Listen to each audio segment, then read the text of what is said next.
Okay, here we are. Welcome back. And now we're going to be looking at, once you've got your design done, you've got your book ready to go, you got to get output. All right.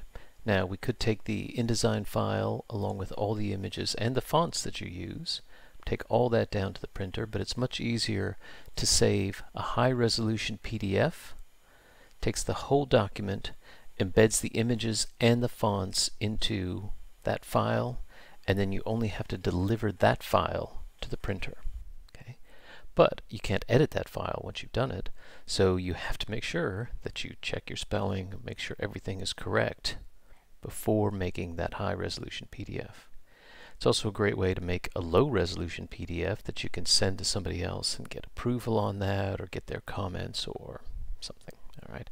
So it's a handy process. So we're in InDesign.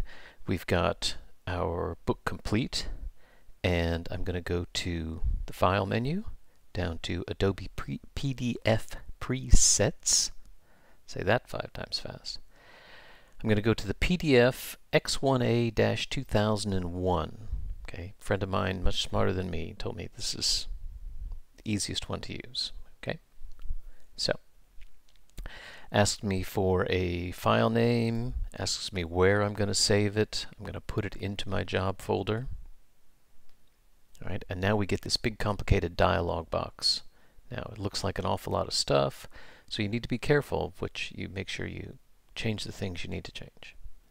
If you are doing a draft, you want to just try out a version of what you've got, you can pick a page range, but chances are you're going to be exporting the whole thing, so we're going to do all pages. And now this is important. The next button is pages or spreads. Okay. If I'm making a presentation document, then I'm going to save it as spreads, because then I'm going to have the 2 pages on screen as a PDF, which is handy. But for output, for printed output, I want to make sure that the pages button is checked. Then each individual page will be saved in sequence, and the printer can align those as necessary in order to make sure that the output works the way you want it to. All right. Don't really need stuff below there. The default compression settings are okay. On marks and bleeds, now I always put crop marks and bleed marks on there, because if I have to trim this manually, pages that I've done, or the printer needs to have those guidelines for when they're trimming the edges of the paper that they've used. And I want to use the document bleed settings, which give us that 3 mil bleed on the page. Okay. Now, last thing, output. All right. For color, you should have saved all your images as Adobe RGB TIFF files. And so we don't want to convert the color.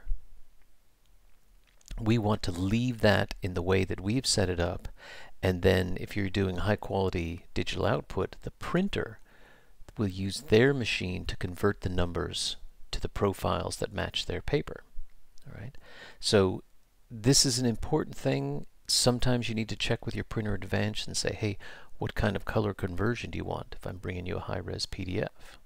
All right, but the safest option is to do no color conversion. Adobe RGB TIFF files are a standard file, and so they should be able to get that output the way you want it. All right, should be able to. Really want to check that pretty, if it's really important, you want to see those pages come off. All right, now you can look through these other things, but we don't have to make any changes here.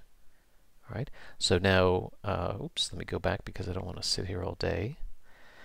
I'm doing just pages 1 to 5 just so we have them, doesn't take so long.